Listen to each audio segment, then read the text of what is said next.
I'm Brad Bairstow, General Manager of Summit Modular.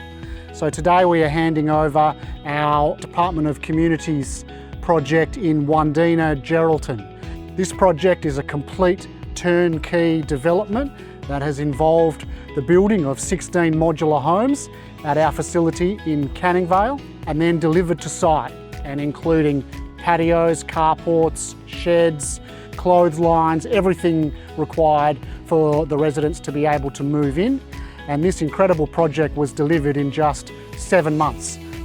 All of these homes have been built to Gold Living standard to enable the safe and comfortable living for senior citizens that require social housing in the Geraldton region. And I think you will agree when you look at the project, it really sits very nicely in the street and really adds a lot of value to the surrounding area. We're really proud of what we've delivered for this project, and we hope that we're going to deliver many more to help solve the housing needs for Western Australia.